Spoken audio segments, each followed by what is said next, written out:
Hello दोस्तों, आप सभी को स्वागत है आपके अपने इस प्यारे से YouTube channel SLD educational academy पे।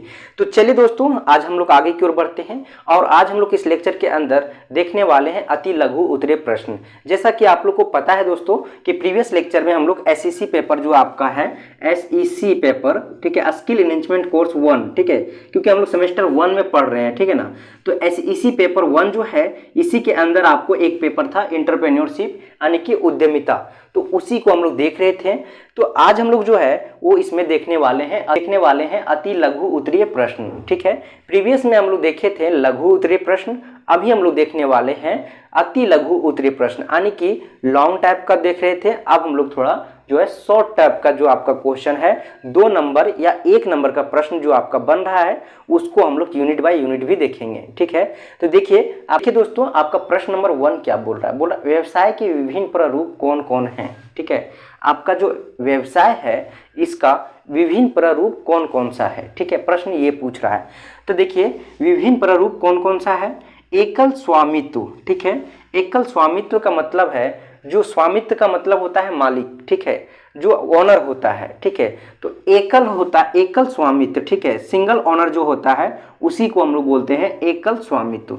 फिर होता है साझेदारी, ठीक है, व्यवसाय का एक रूप जो है वो साझेदारी भी है। अगर आप जो है वो कोई बिजनेस अकेले नहीं कर रहे हैं, अगर आप जो है वो कोई बिजनेस अकेले नहीं कर रहे हैं, एकल स्वामित्व नहीं है, तो जाहिर सी बात है वो साझेदारी पे होगा, ठीक है, जिसमें एक से अधिक व्यक्ति होंगे, ठीक है। उसके बाद है सहकारी समिति, ठीक है। उसके बाद संयुक्त पूंजी कंपनी, ठीक है, एक कम्युनिटी का निर्माण करना, ठीक है, और पूंजी लगाना और उसको जो है कंपनी का एक रूप देना जो है वो कहलाता है संयुक्त पूंजी कंपनी, ठीक है।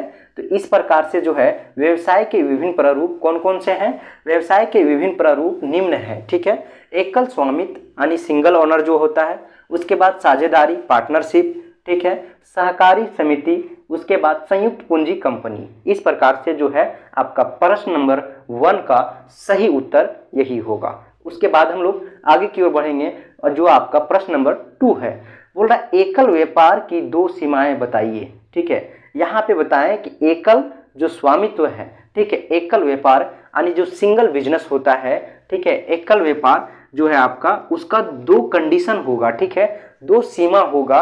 उस सीमाएं के बारे में बताने के लिए बोल रहा है कि उसका 2 कंडीशन क्या है, ठीक है। देखिए असीमित दायित्व, ठीक है, आप जब कोई बिजनेस खुद कीजिएगा, ठीक है, तो आपको जो है कुछ कंडीशन रहेगा जो जिसमें आपका एक पहला है जो है असीमित दायित्व, ठीक है। उसके बाद पूंजी के सीमित साधन, अगर आप खुद कर रहे हैं तो आपको जो है पूंजी जब इन्वेस्ट कीजिएगा उसमें तो आपको जो है वो सीमित जो है आपके पास पूंजी रहेगा, ठीक है। तो पूंजी का जो है सीमित साधन होता है। उसके बाद आगे की ओर बढ़ेंगे तो देखेंगे भारत में साझेदारी पर कौन सा नियम लागू है। साझेदारी आप लोग को बहुत अच्छे से पता होगा दोस्तों कि जब 2 या 2 से अधिक व्यक्ति जो है आपस में मिलकर कोई नए एक व्यवसाय देते हैं तो उसे हम लोग साझेदारी कहते हैं, ठीक है।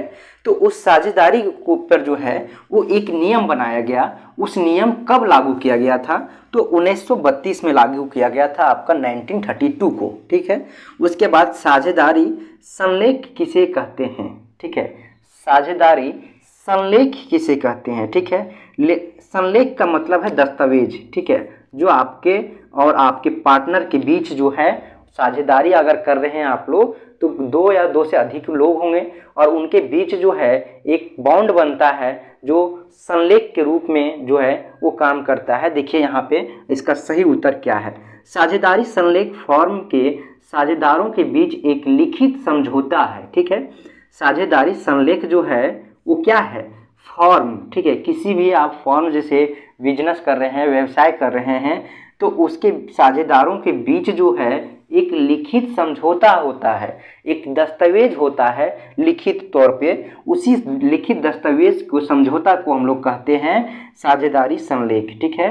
उसके बाद बोल रहा है कि जिसमें साझेदारी को संचालित करने वाले शर्तों का उल्लेख होता है, ठीक है, यानी कि जो है वो साझेदारों के द्वारा जो आपका संचालित करने के लिए जो भी आपका जो शर्त होगा, जो भी आपका कंडीशन होगा, उस कंडीशन को वहाँ पे लिखा रहेगा, ठीक है, उस दस्तावेज के अंदर, और उसी को हम लोग संलेख कहते हैं, ठीक है।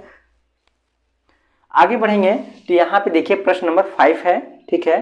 प्रश्न नंबर 5 क्या बोल रहा है दोस्तों, देखिए साझेदारी किसे कहते हैं, ठीक है, साझेदारी किसे कहते हैं। आप लोग को अच्छे से पता है कि साझेदारी जो है वो 2 या 2 से अधिक लोगों के बीच में ही हो सकता है, एक अकेला व्यक्ति के बीच में साझेदारी कभी नहीं होता। पार्टनरशिप जो है वो 2 या 2 से अधिक लोगों के बीच में ही होता है, ठीक है।